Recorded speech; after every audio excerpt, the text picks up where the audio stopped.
104 years ago, women were finally granted equal voting rights by the 19th Amendment. This year, with reproductive rights being challenged across the country, many believe the women's vote could decide the presidential election.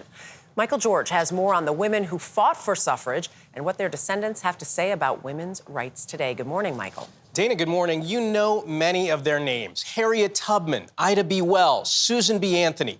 They're the suffragists who fought tirelessly for women's voting rights. We tracked down some of their descendants, and what we found was surprising. Many of them are also fighting for equality today in their own way. Call it a coincidence or call it a family tradition. Right here, we see a picture of Aunt Harriet, and this was found very recently, actually. Michelle Jones Galvin is the descendant of one of the most important women in American history. For most Americans, Harriet Tubman is this larger-than-life figure. Yes. You call her Aunt Harriet. Oh, yeah, yes, we do. And by the way, what's so interesting about Aunt Harriet is that everybody in her hometown, white, black, it didn't matter, they all called her Aunt Harriet. My connection with Harriet Tubman is that my 3 times great grandmother, Sophia, was her sister. So that would make you the great grandniece of Harriet Tubman? It certainly does. I'm so surprised that you got that. We met with Galvin at the Matilda Jocelyn Gage Center near Syracuse, New York, named after the 19th century women's suffrage leader. Well, now we are in the Underground Railroad room. Part of the museum highlights Tubman's contributions. As a conductor for the Underground Railroad, she personally helped more than 70 enslaved people escape to freedom. But she also fought in the Civil War as a spy, becoming the first woman to command armed military missions in America. Now it's our time. You ready to kill the snake? Yes! As depicted in the film Harriet. Ready? Can you imagine the courage it takes for anybody, let alone a woman of about 5 feet tall, to actually be in the military and be trusted to lead 3 attacks on Confederate land? I mean, that is just stunning. What most people don't know is that her father was a minister. Galvin wrote a book with her late mother about their family history. She really had a very close relationship with God, and her home life was the foundation of it. She says one of Tubman's great achievements was co-founding the National Association of Colored Women in 1896, which fought for equality for the women of color who had been left out of the suffrage movement. There was a mainstream movement, predominantly white women. We know that there were African American suffragists as well. Aunt Harriet's voice with regard to voting rights for women really spanned both of those contingents. They came together around the right to vote. But earning the right to vote didn't happen overnight. It took suffragists more than 70 years. Beginning with Wyoming in 1890. First winning victories at the state level. Opponents called them radicals, bent on destroying the family unit. A 1912 New York Times editorial argued if women voted, soon they'd want to be police officers, serve on juries, or become judges. A key figure in the movement was Susan B. Anthony, president of the National Woman Suffrage Association. My great-great-grandmother, Ann Eliza Anthony, was Susan B. Anthony's aunt. Susan Whiting was named after her ancestor, who was determined to vote even if the law said she didn't have the right. And in 1871, that's exactly what she did.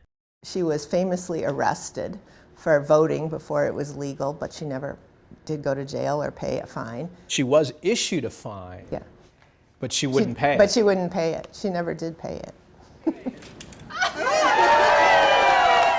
Today, Whiting is following in Anthony's footsteps, chairing the board of the National Women's History Museum in Washington, D.C.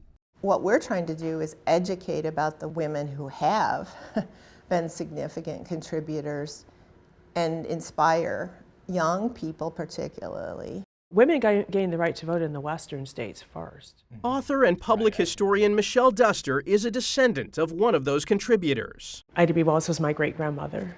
As an investigative journalist, Ida B. Wells exposed the horrors of lynching in America. She worked tirelessly to battle racism and to advocate for suffrage. As a woman, as an African American, she had to fight on every front in order to have full citizenship. What was the reaction to her work? She was threatened. Her life was threatened, and she dealt with a lot of violence. She dealt with a lot of insults. People tried to discredit her, and it was not an easy thing for her to do because she was speaking out against the power structure in this country. Duster is helping preserve Wells' legacy for future generations, writing and editing books about Wells, including a children's book. Duster helped create these murals in Chicago dedicated to suffrage. It feels to me that you're continuing the work that she began. Do you see that connection to Ida B. Wells? I don't know if I see it the same way some other people seem to. I feel that the similarity is that there's truth-telling. Dateline, Washington, D.C., August 26, 1920. In 1920, the 19th Amendment to the Constitution was certified as law, the result of a hard-fought effort by figures like Susan B. Anthony, Ida B. Wells, and Harriet Tubman. The ladies appeared at the polls on Election Day by the hundreds of thousands. And the daughters of the suffragists say we can all learn from their sacrifice. I think the lessons that we can learn today is what Aunt Harriet and our founding mothers would say about voting, and that is make sure that you do it. Make sure that you take your voice to the ballot box. My big message is please vote.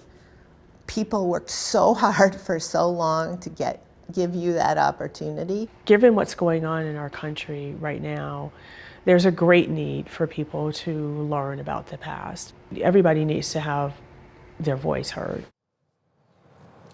I think what I was so struck by sitting down with these descendants is they all took different paths in life, but there's this common thread connecting them. They all still advocate, whether it's for people of color, for women, for voting rights, they all are still advocates. And they all said the same thing. Use that voice that our ancestors fought for. I also was thinking, we all know right away founding fathers. You name them, you list them. It is really important to remember these women from the past that have played such an important role in shaping our country. Founding mothers, they're important too. Thank you so much.